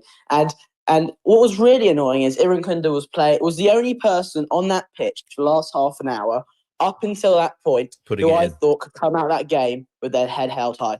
Bar was a joke when he came on. A joke. He is getting paid thousands and thousands of pounds a week. I don't care if you don't like the manager, you do your job. Head was down. It was a joke. And that was a disgraceful. Chatfatadze, I can never denounce Chatfatadze's effort. He's always putting in a lot of effort. Yeah. But he looks lost. I'm sorry, he looks lost. And we know there's a player there, but he doesn't seem like the same Chatfatadze before his injury, which that could happen to players. So it's very sad. I mean, the incomings, Grazia was sold a dream when he came in, saying that we're going for promotion. We brought in Bove, who apparently is supposed to be a fantastic football player who won't play until the last 10 games, probably, and a 17-year-old centre-back from Man City, who granted could be the next Max Lane, but we're not. It's not stuff that you get for what you're trying to get promotion. It's annoying, and I have to disagree with. I agree mostly with what Wendover had to say earlier, because I have similar opinions to him. But with the fact that we have to wait until the summer, if we wait until the summer, next season's championship is going to be way better than this season's. Way better. So you're there for doubling down and not just turning around and saying, "Well, that's enough of it. Everything, we've tried, we've failed." Well, look, sir, as ever, always lovely discussion, lovely debate, lovely stuff from Harry. I want to flip a little bit here. Let's get to Simon. Simon, sir, hit your mic button, come in, because this was always trying to be set up to say, turn around and give what our platform is, and it's become increasingly more so, giving it over to your thoughts, your opinions, etc. The flip of that is it's become a bit of a sort of a voice piece for everybody, which is fantastic. But getting a supporter's voice in a more formalized way, and I appreciate, especially after today, that some people will look at this as in a kind of a cynical way. I get it. But Simon, we were talking earlier about the fact that today has been the supporters board launch. Am I correct? You are, Pete. How you doing? Hello, mate. Yeah, well, never mind about the football. Let's hope about the long-term future and hopefully active involvement of supporters in the club, I suppose, is the well, maybe some lipstick on the pig of a day, I suppose. Yeah, I mean, listen, actually, I mean, in some ways you sort of hear the gripes. I mean, listen, I'm of the opinion we're a player trading model and we've not necessarily got the right mix of squad and so on. And lots of people have said that footballing wise already tonight, a lot more eloquent than me. You don't go through 20 odd managers or whatever it is now without there being something else wrong at the club. And look, I just wanted to come on and sort of change the scene a little bit and sort of remind you of some 18 months ago, you, me and Steve Temple first off got together in a pub in Chiswell Green, then in the bar at the bottom of my garden. And yes, I have got a bar at the bottom of my garden, everybody. He has got one. Very good. And I just wanted to come in and we've hit some bumps along the way, and 18 months later, and I just really wanted to promote that to everyone who hasn't heard about it already. Talk about maybe what the club could do a bit more. But first off, where are you at today, Pete? Because you started off that journey, and I just wanted to catch your thoughts and give you a bit of a platform to go. How are you? You, me, and Steve Temple started the ball rolling on this. Yeah, well, but I sort of had other things to not more important, but I wasn't able to commit the amount of time needed for it at the time. And you have ridden this one home, all the way and more, to try to make sure that what we have is a representation of supporters going forward on the board. Now, I appreciate that a lot of people will turn around and go, "Oh, well, Gino's not going to listen." Gino, the important thing for me, and you tell me if I'm wrong, what I thought was really important is to get this into the for want of a better phrase, the constitution or the DNA of the club, so that there is an actual official channel for supporters to interact with the club. Now, in previous seasons, Obviously, Parlaci flies to mind. It's sort of fallen to podcasters for some reason to try to do this, which is not what we set up for. It's not what anybody wants. It's not a particularly great use of our time in terms of the actual podcast that we're trying to do. But we've got lots of supporters who care very deeply. They've gone through a process of selection, and now, you know, what they're going to be doing is hopefully representing the supporters, you know, to the club. Now, that's going to be an ongoing battle. It's not going to be smooth all the time, but those guys are now picking up those cudgels and trying to make sure that the dialogue is back and forth. It's diplomatic, it's regular, it's kind of, you know, it could be something positive, not just under this this regime, but whenever this regime does, and it could be years, it could be decades, I don't know, when it changes, to ensure that that is put in place and kept in place, so the supporters do have an opportunity to have a conversation with their club, because emotionally, Gino doesn't own Watford FC. Emotionally, you do, I do, we do. It's the supporters, and without that dialogue, that back and forth, it's very hard to feel a connection, to try and put some input and to try to help. You know, and fundamentally, there's a picture on screen at the moment for anybody who's listening, which says there's only one Graham Taylor. It's one of our things that kind of rolls around. That's what that man was all about. When he came to the club and he said, I've not come to build a team, I've come to build a club. The club comes from everybody being in there and doing their bit, and the supporters board now, it's going to be over to them to do their bit, and for us to try and support them. No, absolutely. I mean, this is the first time that we've had representations before. As I say, you guys have done things. We've had the supporters trust in the background, but we've now actually got something. It's enshrined in the fan engagement plan put out by the club. It's an EFL requirement. It's a formal arrangement. There's supposed to be quarterly meetings. The engagement across the applications and voting could have been better, but we've got a really good bunch of people there that are going to get the chance to absolutely represent us. And the thing that I would just like to urge tonight is that some people might be cynical, what's going to change and so on. Well, you know, you just mentioned Graham Taylor. You've got to try. Yeah. I mean, if it doesn't work and they don't get anywhere, and they get hit with brick bats and batted away and don't get anywhere with the club, but let's give it a try. And the main thing that I want to stress is that I'm a firm believer that the more followers they get, the more engagement they get, the more it's going to show that the power of the supporter base can be behind what they want to do and what they're trying to achieve. If they're sitting there at, I think they're up to about 700 followers on Twitter at the moment. If they're sitting at 1,000 in 2 months' time, the club's just going to turn around and go, well, you've only got 1,000 followers. You're supposed to be engaged with the fan base, and you're not. So even if people don't think this is an important thing and they're not that inclined to engage, just give them a follow. It's going to take 30 seconds of your time. Let's try to get this engagement up there. Let's give it a go, and let's try to make a success of it. As a question, and obviously one of the most, I mean, we've done a number of things where we've tried to do things, big night out and various other stuff. The probably the big one people will hopefully remember in some way was the Parlaci Gino thing. And obviously we were talking with the club, and the club were very insistent that it was a fan organized event, and we just kind of happened to pick the cudgels up and kind of get things going, for good or for bad, however people look back at that. But one of the things that the club were going to do was, because our problem as a podcast, it's not a problem, it's just an honest admission of the supporter base, is that not everybody, you know, despite obviously all the many benefits of listening to Do Not Scratch Your Eyes, doesn't listen to Do Not Scratch Your Eyes, and quite right too. You know, they don't necessarily all listen to From the Rookery End or any of them.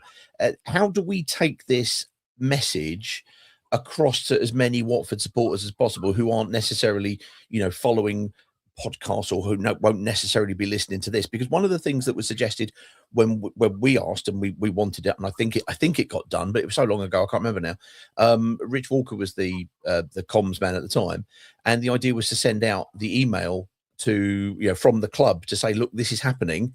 It happened very late from the club getting it out in order for people to potentially apply and know what was going on in that particular case. but they can send out an email to literally everybody with a fan ID, because a fan ID is tied to an email address, is it not? Have we utilized that to get more people involved and bring all the supporters, realizing that it's an independent thing, because obviously it has to be, but are the club able to do that?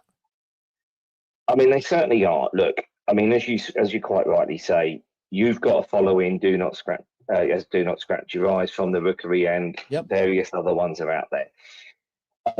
Lots of people can sometimes be quite cynical of the club. You know, and I know that when we were really trying to get this off the ground, the big part, when I was trying to get off the ground, the big part of sort of the push from this time last year through to May, Rich Walker was astounding.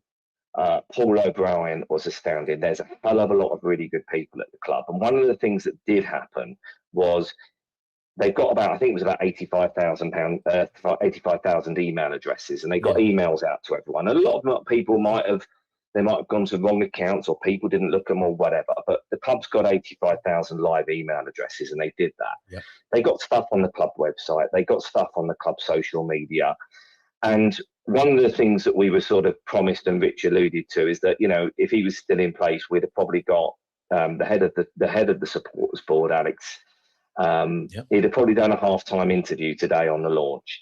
Now, I'm going to take up the challenge next week with the comms team and Kevin Affleck and so on, and I'll start pushing, and anyone else who can help and support in that. The club, to my mind, hasn't done what they intended to do, but I'm not sure. I'm not going to throw Kevin Affleck under the bus or the comms team, because it was a promise Rich Walker made in a private conversation that there was 4 people on. So I'm going to push for that. I think the club does need to do more, because this really needs to get. You'll know, and I've said this to you, is most of the other clubs are setting up supporters boards. And just to give you some context, the head of the lady from the EFL, the Football Supporters Association, who's been helping us through this, she's a Sunderland fan. They've got about 20,000 followers. They had 6,000 people read the minutes of a quarterly meeting. And that's obviously, they're a bigger club than us. I get that. But we need to get to sort of similar proportionate levels of engagement. And we're not going to be able to do that unless the club can help us do that. Because representing the whole fan base is representing the whole fan base, and if the club doesn't help that supporters board communicate with the whole of the fan base and a wider element of the fan base, then it's just going to be very niche. So that's the next steps. It's a little bit disappointing that it's been a muted launch. I wish the club could have done a lot more, but I've spoken to Alex today, as you have, and he's hopeful that the club will be able to do more in the upcoming weeks. But in the meantime, if everyone can do their little bit, and follow it on Twitter, it's at Watford SUP board, so Watford SUP board. I'll probably post something in the link. There's a general to all the socials and so on. If you can just spend 30 seconds, engage, give these people some empowerment. They're unpaid volunteers trying to do the best to represent our supporter base and do right by us. Absolutely. Regular communication and regular feedback into the supporter base is huge. It's hugely important. And I appreciate on a day today where everybody is going to be licking their wounds about, kind of how the game's gone and feeling like this is a much longer tail opportunity to have, supporters who have nothing but the supporters' best interests and the club's best interests at heart to try to put something into place. Will it be perfect? No, nothing ever is. Not even me on here. Surprise, I know.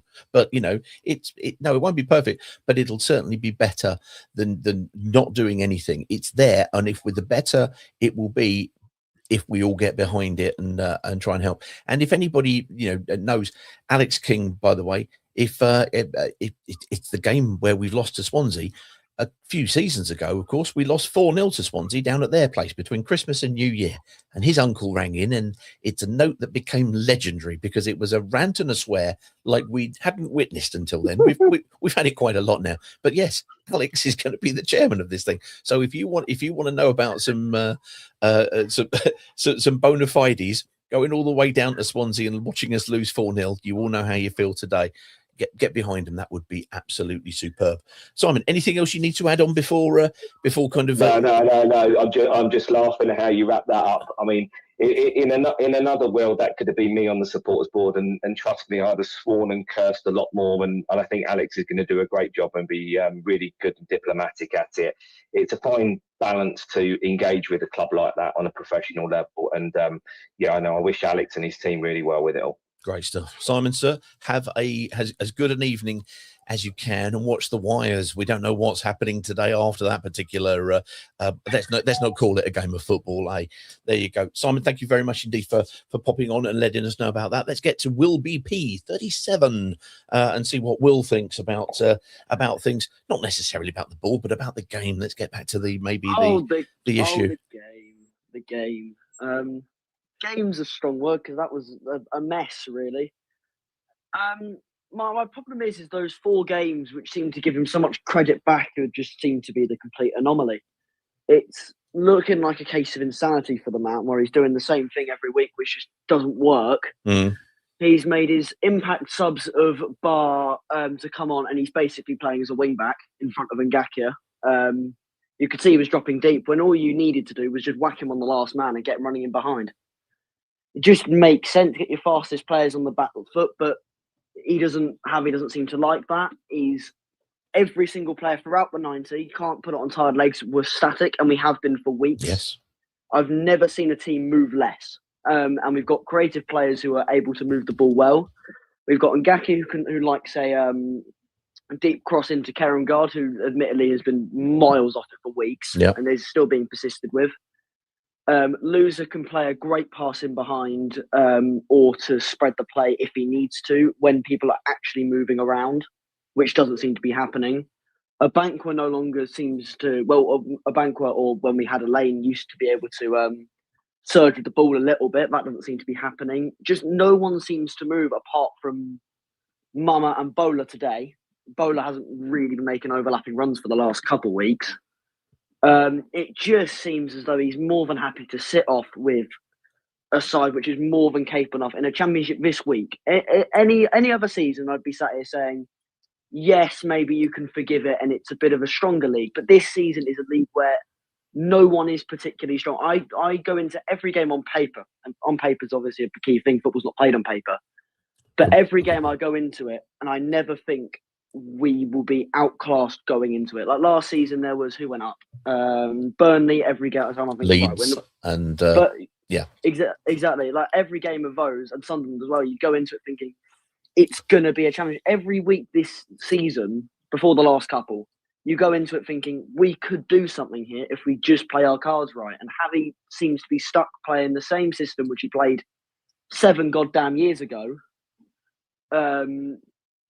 And times have moved on, and even the league in the past few weeks has moved on. We got a little bit lucky. We had moments of brilliance. We had Irinkunda and Semedo getting their goal against that goal and assist against Norwich, where Irinkunda basically just remembered he was quite quick. We had Stoke, which was a scummy 1-0 win, which by all means I'm taking. No complaints there, but it wasn't a convincing win. Yeah. Birmingham's the one which was convincing. Leicester, we did play off the park, but Leicester are pants, really. I mean, they look like they're really struggling. And they've just sacked Cifuentes, and they had King in charge today, if I'm not wrong. I don't know who was it. Andy King. Andy King, yeah. Oh wow, well, Leicester legend. Yeah, because I thought Cifuentes was still there, and I checked it. It was like he's not there. So no, he's finally gone because he was woeful. The problem with the managerial whole roundabout thing, and I can't figure out whether this is Pozzo hiring cheap or Pozzo just being lazy with recruitment as a whole and just look who's free and here we go. But the recruitment is wrong every time. We look for... Javi was never going to work with explosive wingers. He had Will Hughes playing on the right wing, for God's sake, when we had him before. It was never going to have the explosiveness of Bar. And it's not like he's put it down to an attitude problem, because if it was, with the way that he's called out the ball tonight, he would have called them out on it. He's called them out on the fact that they don't defend enough, which is not what you have a winger of those two calibers to do. Yeah. And Irankund has been trusted as a central player, which basically puts him as a 10 or false 9-ish kind of role, if that makes sense. Mm-hmm. So though they shouldn't be tracking back anyway, you have two great wingers fit at the minute in Bart and Mama, who if you play both, you've got they can't double up on one side because then you've got the other side available to you. Yep. You stick someone on the last man and you've got running. Bowler finally started making some runs today, and I saw that in the first half, and I thought, right, this is looking like the side which was actually causing problems for the 4 games. I was thinking maybe we're getting back into it, Javi's learned, but a bit more attacking football is where we go. Ince was poor, but that's a separate story. It's just a poor performance, really. Okay. But the link-up was good. The human statue up front doesn't help. It's the same story with Rajovic as he was there. As much as I disagreed with Caden when he said it, he might have actually been right on that one. Okay. Frustratingly. Will, have we had you on here before? This is an excellent call. I'm enjoying every bit of it. I thought it was going well, and then you pulled out a human statue, which I enjoyed thoroughly. Yeah. How in terms of let's put you, because often I make somebody, Javi Grazia or Gino Pozzo. You're Gino Pozzo at the moment. Do you stick or do you twist?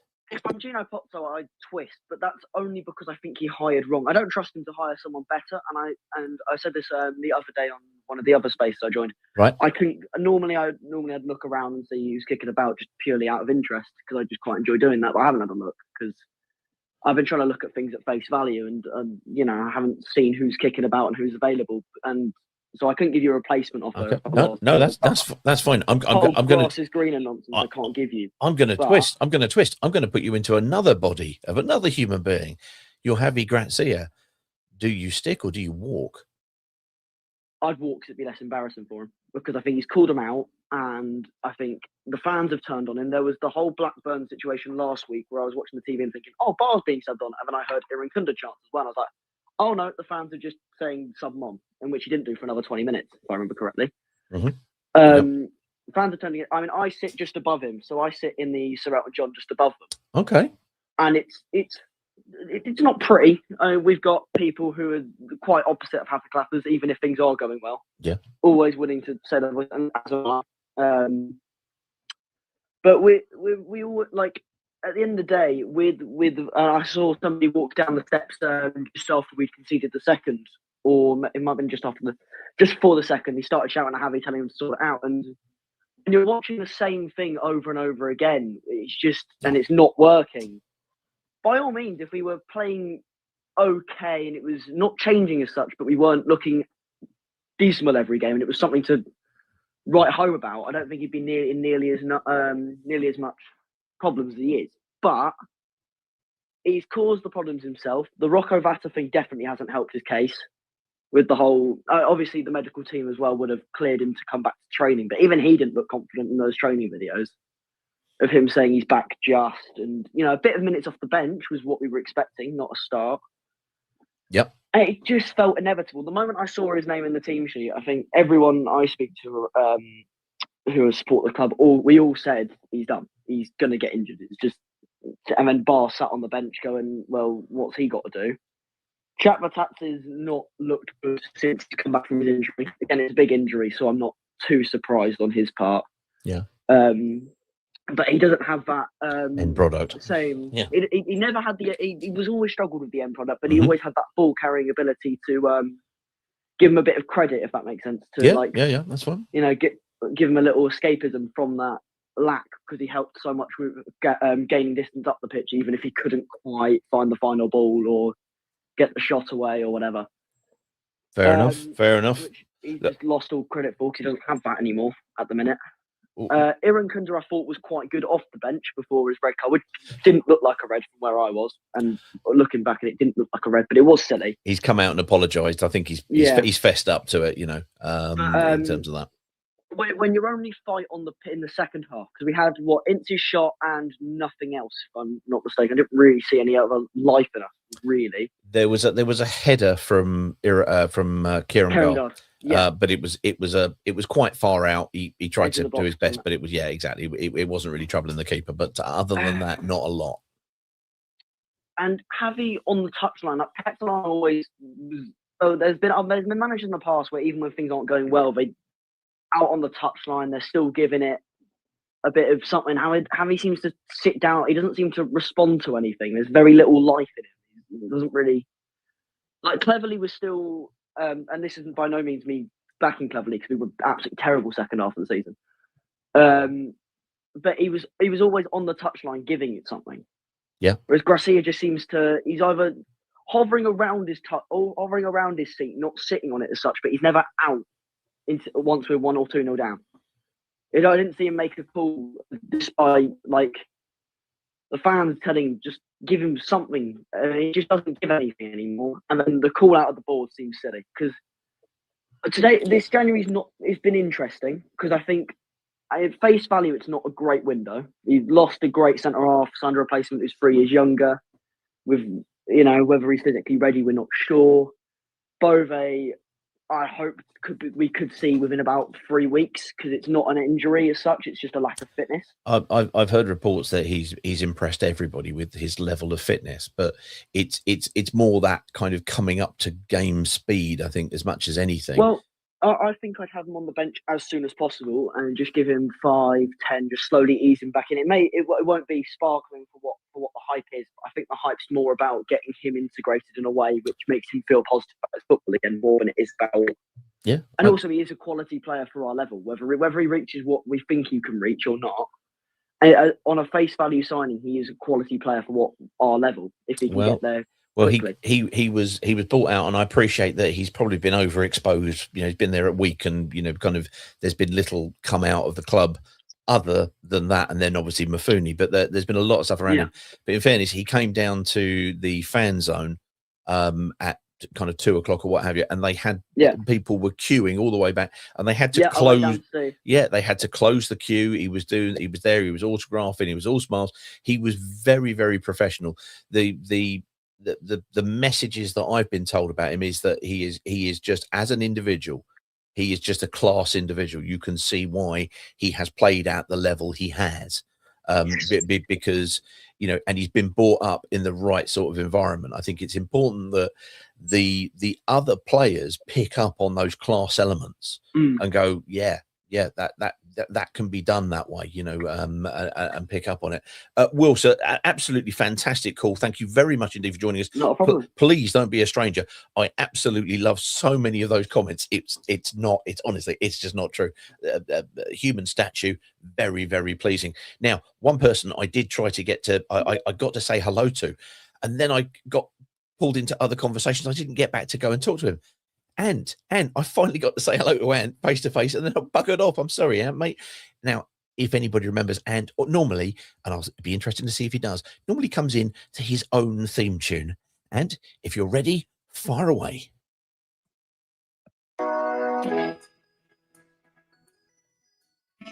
It's a bit of Dire Straits.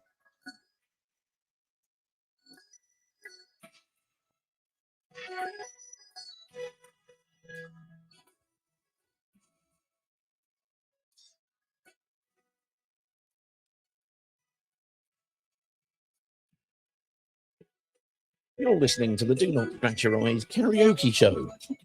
Well, I won't play you any more of that. That's quite... nice to see you today, Pete. And you, I'm sorry, sir. But we said hello, and then I had to go and do something and go. And then I got into the ground and went, oh, Did you shit. fucked off? I did. I'm sorry, mate. I do apologise. Anyway, enough of that. I am, and I was, and I apologise. How were you? Today was shite, wasn't it? Yeah, I wish I hadn't bothered, to be honest. Like most of the games this season, I've got some games I seem to go to. I've been a bit unwell, so I missed a few games. Oh, sorry to hear that, mate. There's been a few where I've just been working, and it's by the time I get back home and then get changed and all that and get back up, it's just too much of a bit of a pain in the arse in it's on telly, to be honest with you. So I ain't bothered. And half of them, I've sat at home and I'm thinking, thank fuck I didn't go to that, to be completely honest. You wouldn't be wrong. So I'll probably save myself a bit of time really and getting a bit of colds. Disappointed today. I thought I said to my friend, I was like, the bottom team, like, we're not bottom, are they? They're probably like 16th. 16th, yeah. Yeah. Yeah, like, I was like, oh, they'll probably beat us. It's just the Watford way. So even my mate's little boy today, he was like, why do we always, he said to his dad, he's like, Dad, as we walked back to the car, he's like, well, why do we always lose against like the teams that are near the bottom, but the teams that are at the top we seem to beat? And me and him were just like, it's just the way it goes, mate. We don't. It's just the Watford way. We don't exactly know why. It just always seems to happen. It does feel it, doesn't it? Yeah, we were just like, get used to that, mate. And then on the way home, he's like, oh, at least Arsenal won. Oh dear. It made me crack up. That was funny. Never mind. But Well, disappointing. I'd love. I've seen that. Have you seen the tweet from Adam Drury which said about the Avi quote? Have you? yeah, where he said about he wants to talk to Gino about everything and everything. Is that the one? Yeah, that's it. I'd love to see some sort of like a video of that to see like exactly how he said it, if that makes sense. Like if he just said it like just normally, or if he actually seemed sort of like angry or like a bit pissed off. Do you know what I mean? Well, in his exactly how he said it in his pre-match press conferences, which are released on the club's web YouTube site, he has looked over the previous weeks. It looks like he's been going downhill with sort of his level of joy has been sucked out of him. Basically, it looks like if anybody's got it, by the way, apparently there's an interview with him with BBC Sounds, with BBC Three Counties Radio. So that'll either be Jeff Doyle or Simon Oxley there talking to him. So you'll be able to hear him. I don't know whether or not you'll be able to see how he does, but I'm sure you'll be able to get something out of that. But I haven't got that set up to be able to play here at the moment, I'm afraid. No worries. It's a shame because, you know, and I appreciate that people will look at the 2019 FA Cup final as, you know, and look at the scoreline rather than obviously getting there. But that season, the cup run papered over a lot of cracks, and then he was let go. But you know, he has done a lot. We want him to do well, don't we?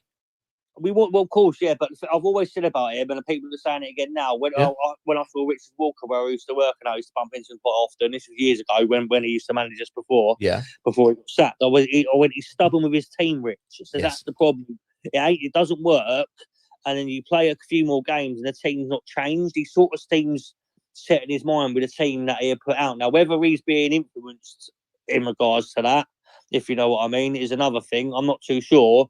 But it seems to be exactly the same thing again. We're not playing well, but he seems to keep sort of sticking with the same group of majority, shall we say, the same group of players. Well, before he came back in, and was mooted that he might be coming back in, a lot of people were, you know, on these kind of things. We looked at it and said, well, actually, he's shown a little bit more tactical flexibility, because after us, he went to Valencia, then he went to Qatar, then there was something else. I can't remember what it was. Oh, Leeds, of course. And he didn't play this 4-4-2 every single game, and we thought, well, maybe there'll be a bit more flexibility. But we've seen in terms of he's not prepared to seemingly set up with attacking wingers in an orthodox style, i.e., you know, somebody on the right who's right-footed. Typically, he likes to play inverted wingers, and he mentioned this the other day when I can't remember if it was Adam Drury or Jeff Doyle put the question to him, but he confirmed that yes, this is how I like to play. The argument is always about managers. Are the best managers those who take the players that they have and make the best formation and system, because a formation isn't a system, you know, for them to get the best out of them? Or is it somebody who recruits to their pattern and basically kind of builds it up? Somebody like, in a way, I suppose, almost an Arteta. You know, he's taken a lot of transfer windows to build his sort of perfect team, I suppose, finally. Now, well, almost perfect. They keep letting it slip, don't they, last couple of seasons? But he's getting there. Yeah, but it's been stronger and stronger and stronger, and it's been building to a model. Now, the problem is for Watford is that it has to be the first, because no manager gets to stay for long enough to get through that many transfer windows. And if you don't put the square pegs in square holes, and yes, I know everybody said it, or variations on a theme forever, he's not going to get the results. He's not going to stay anyway. So, well, they don't get a chance, and they don't get to pick the players, Pete. That's the problem. Well, no, this is the point. But he is, from what I can see and from what I can tell, from what I can hear, he's stubborn. He was stubborn previously, and he doesn't. You know, we've got a squad with quote unquote more players than we need, and yet we've got players who are completely knackered because he will refuse to use anybody who he deems not fit for purpose, seemingly. You know, and I'm talking about some of his choices with the subs seem to baffle me a bit. I mean, I don't know. I won't want to keep it too long. The Iracunda, that sending off, mate. I saw a clip of it, like close up, and apparently the commentator was saying, "Oh, Iracunda's hit him in the face." It's like he just pushed him in the chest. Like, and the other player, the Swansea player, did exactly the same to him. It's just Iracunda didn't go down. Now, I'm a bit disappointed. I don't know if you've seen that. Have you not seen it? I haven't seen it yet. There's been a few pictures. I think I retweeted it. But yeah, like the Swansea player pushed Iracunda. Iracunda just turned around and pushed him back. It's nowhere near the face, blatantly on the chest, but both ways pretty much the same, both in front of the referee. And then the Swansea player has just gone down. But like from the subtitles, obviously I didn't have the volume up. The subtitles was like, "Oh, Iracunda's just hit him in the face." It's like, no, he didn't hit him in the face, but for some reason, Iracunda's the one who's got the red card. Now, bit of stupid, yes, but I sort of respect him for that. At least he's not just like, you know, been a pussy about it, and he's actually stood up for himself, and he's had a bit of fight about him, which I like, because we don't have no players who have any fight about him anymore. We've got none. No one has the bollocks. Like, we saw that from the what was it, the Millwall game. No, just happy to be pushed about. So I sort of respect Iracunda in that regard. Yeah, you can't be bullied, but you've also got to make sure that, you know, when you are 2-0 down and there's 3 minutes left, by pushing somebody, because I've been told, but I haven't seen it yet here, so you've seen it better than I. Some people had said in the chest, some people had said in the neck, and the throat is an area, as far as the referee is concerned, that is even more dangerous than pushing them in the face, to be honest with you. So I watched it a few times, and I don't think it was. I reckon it was like the top part of the chest. I mean, I might be wrong. No. That's all right. It's kind of where one meets the other, really, isn't it? So it's hard to tell, but there we are. Well, look, so another quick one. Bove, I think he'd be a great signing. I do think I'm a bit worried. I am really concerned. I think if he does stay another season or two or whatever, or plays for the next 5 seasons, I'm really worried about a death on the pitch. I'm not going to lie. I think it's a bit of a risk. It could turn out to be great. I mean, I don't know how much. I don't know anyone who spoken to anyone who's got one of these infitted defibrillator things. Well, there's obviously some sort of risk to it if the league in Italy will not let any players play with that. It's an oddity, and I have looked into this, so I'll take a minute here just to explain something, which is why the Italian position on it is conservative, but it's also a nonsense, and I'll explain why. In Italy, if he had the defibrillator, which he has fitted around his heart, and it's there so that if his heart stops, it immediately kicks in and basically starts his heart open, hopefully heart again. Yeah. Well, that's the plan of it. In Italy, what they don't approve of is having the defibrillator device. They don't feel that is conducive to top level sport. He could have that defibrillator removed, and there is nothing that would stop him playing top level sport in Italy. But then he would be in far more danger, because he would be in the same position as, for example, you said about players who've been fitted with it. Tom Lockyer for Luton Town. Obviously, we know what happened at Wembley. But didn't he retire? Didn't he play the season after that, and then has he retired, or has he gone somewhere else? No. He played the season after something wasn't fitted, and he was at Bournemouth. He was then fitted with the defibrillator. He's now playing at Bristol Rovers, and he is playing, and he's doing that. The other one who people will all remember if you were watching the Euros was Christian Eriksen, who again had a heart attack there. Came back, played for Brentford with the defibrillator because he couldn't play in Italy where he was with Inter Milan for the exact same reason. Played there, then went to Man United. He's now playing at Wolfsburg in Germany. So there are other people who've got it, but I completely agree with your concern that the last thing we want is a young man to lose his life on the football pitch. I get it completely, but in theory, shall we say, because I'm not a cardiologist about all or any of this sort of stuff. In theory, having a device that is there to kick in if his heart stops to keep him going, that's there to make sure his life is not put at risk. And it just seems an odd one to me that in Italy they could remove that, put him at more risk, and then they'd let him play.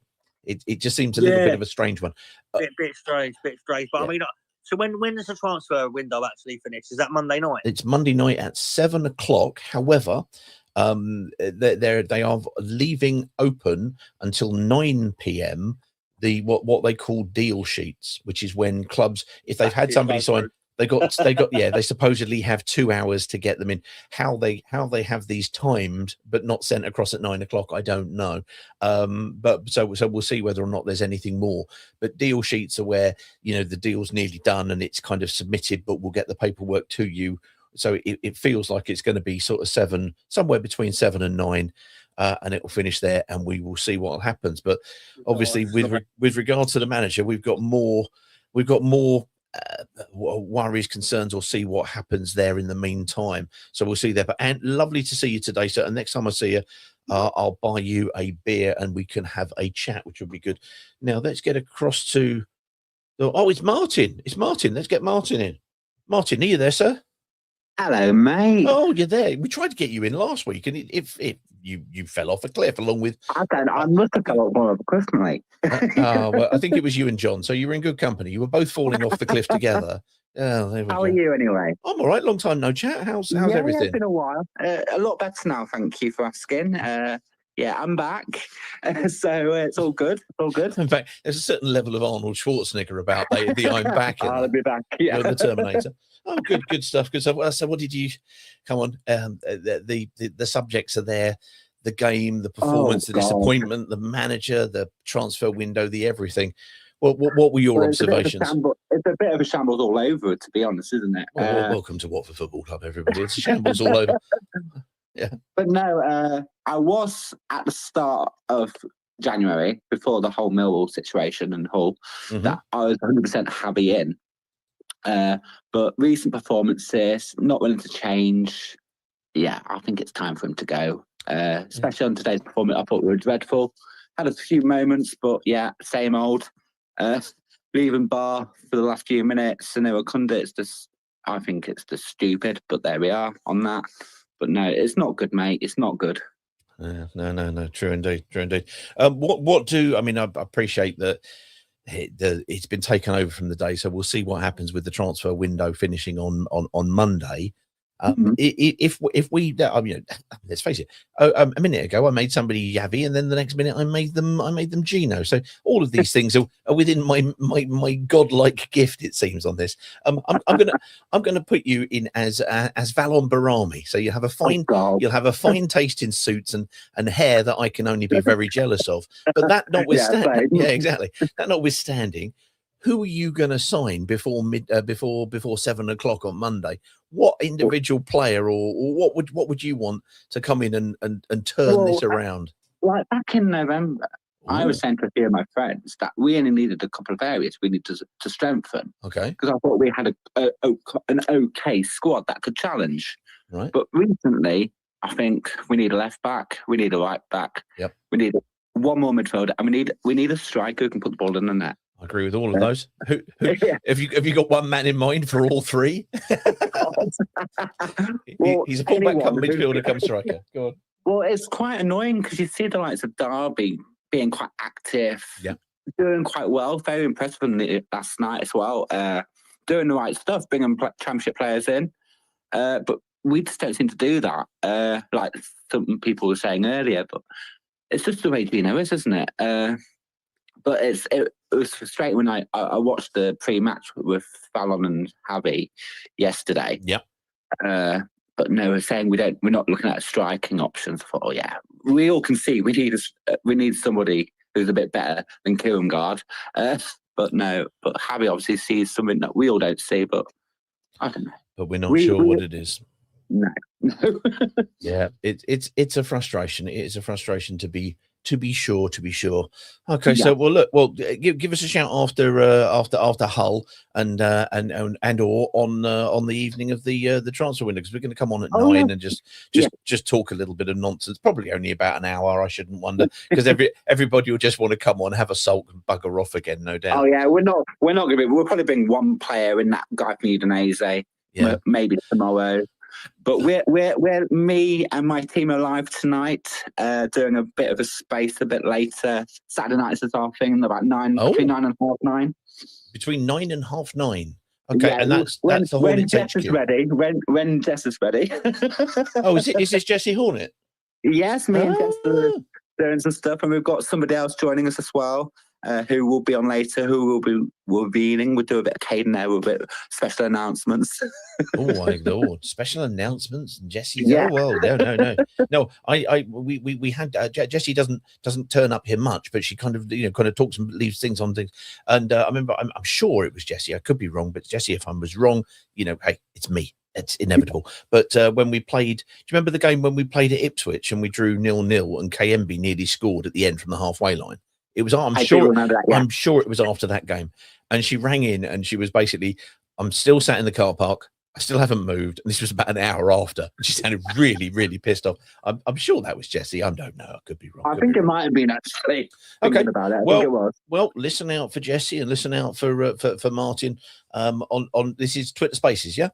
Yes, it'll be on Twitter. Yes, yeah. There you go. Give them a listen later on. All right, Martin, we'll have a good one this evening. I'm just going to quickly go through some of the long forms. The 5 words have been there, and I'm sure people will have seen them and gone through various ones. But the general theme is, oh my God, is he going to go? Perhaps a lot more people moving towards this looks like it's gone, and also the frustration of moving from the 4-game winning run into kind of what we've had subsequently, which obviously hasn't been great. But let's have a look at the long forms. Hampshire Hornet says we can't wait till the summer, as any quality we have will have gone. Loser, Mama, Chak, Boller, and Gakia, etc., will be starting from an even lower point. Relegation will be a genuine threat, he says. Paul Wittenbury says Matthew Briggs, who was a young kid on loan from Fulham, was the example given. Yeah, no, I don't think that was that was a great one. Matthew Briggs didn't do very much on that particular occasion, other than basically, if I remember rightly, allow Anthony Knockhart to walk past him, and I thought, yeah, Briggs was an odd one. Well done, Simon. Sorry I missed who we need to follow and where. It was Watford board sub. If you have a look at, I'm sure if you follow our Twitter, we'll put a thing up so you can see where that is. And or you can go to Sonic Parkins and he'll have something there. Mark of Watford in England said the only transfer window strategy is Pozzo's exit strategy, which involves recovering as much of the debt to the club as possible before he sells it. There are no significant funds, nor will there be, for those squad investments that are needed from a purely football point of view. Interesting. We had on we did it in 2 parts, the opposition view for the Blackburn game, because Blackburn had a protest against their manager and against their owner, I should say, and for them it was 15 years. It was literally kind of the same time that roughly that Pozzo's been in charge of Watford, but they've had 15 years in the doldrums, and it was just like, look, unless you're going to invest, what's the point of you owning it? Put it up for sale. In that regard, I think we all know that Gino has been seeking investment / looking to sell the club potentially for some time. What it is, and I'm quoting Wendover here, which is you got to ask for a reasonable amount to make that sale potentially go through. Brian. Who's given up all pretense of nom de plumes now as Bol Ox. Who's called Bol, for crying out loud? He says, what a fabulous Will BP 37 is. I've just joined, and fair fucks to him. Absolutely. It was a superb, I think it was a debut call, but I'm not sure. But Will was excellent. I liked it. And the human statue, I'm sorry, it just reduced me. John Parzo says, I will make a prediction now. If we change coach now, even if it's for Ancelotti, and we will still finish 14th in the league this season, and we will not see any improvement. Whatever the problems have been in January, the answer isn't to reach for your 25th coach. Hampshire Hornet says, don't think I've ever witnessed such an ineffective substitutions as I did today. Also, time to talk about Chak. What does he actually do? Because it's not creating chances or scoring. I've mentioned him and the word end product more times than I care to remember, and I like him a lot. He's a lot of fun. He is a good player. The question isn't, is he a good player? The question is he an effective player for us? And the answer has to be, with those sort of stats, two goals last season, 2 assists for the number of games he played. Probably not good enough. Dr. Dickie Sutton says, thought we were okay until they scored, but substitutions meant we completely lost our shape. Barr was utterly disinterested. Georgie was anonymous. The less said about Irankunda, the better. Yavi says bench players needed to change the game. They did today, but not in a good way. No, it's a difficult one. Oh, there we go. Simon Parkins. Look, he turns up and answers questions when he's not even here. This is how efficient Simon is. It's at Watford Sup Board. So that's at Watford, capital S, UP, capital B, board. Watford Sup Board, and that's the supporter board. And look out for the launch materials. I haven't even had a chance to read it yet, but I will do in terms of that. But there's an image in, if you go to the link that I'm reading through at the moment is just this Twitter Spaces. If you go to that at the bottom, there is a thing with a load of QR codes which will link you to all of their various social media outlets, so you can hopefully have a look. Wendover Horn says previous Gino target Diego Martinez is available, and he might have the type of players to suit his style. Ooh, well, that's interesting. The question has to be, though, exactly as John's put it, it's the 25th manager. The problem was it the 24th and the 21st? Was it the 17th, or was it the 9th manager who was the problem? It's you can only polish a turd so many times. Will BP 37 says the 4 in a row were the anomaly. Yavi is clueless bloke. It's the definition of insanity. Just can't chuck Bar on basically as a right wing back and expect magic when you've been rubbish elsewhere, and he hasn't played more than 5 minutes in 3 weeks. It's a very, very fair and reasonable point. The Duck says it is so frustrating watching Watford. Absolutely true. Constantly going sideways. No one wants to run the wing. We looked clueless. K9 is going to get pelters, but what more can he do with no service? Very poor, Watford. Very poor. Ryan says, Grazia saying in the presser that he wants to meet with the owners. I mean, yeah, exactly. We've got to remember that particular statement is because Gino Pozzo is now back living in Italy. I don't know how often he might come over, but he's the one who makes any decision ultimately, because he's the one who signs the checks. Carl Wilson says, I hate to say it, but I can see Gino looking at what manager won the Outer Mongolia second division. The corner flag is coming. The players are not in a right frame of mind. We are far too weak mental, which is a worry.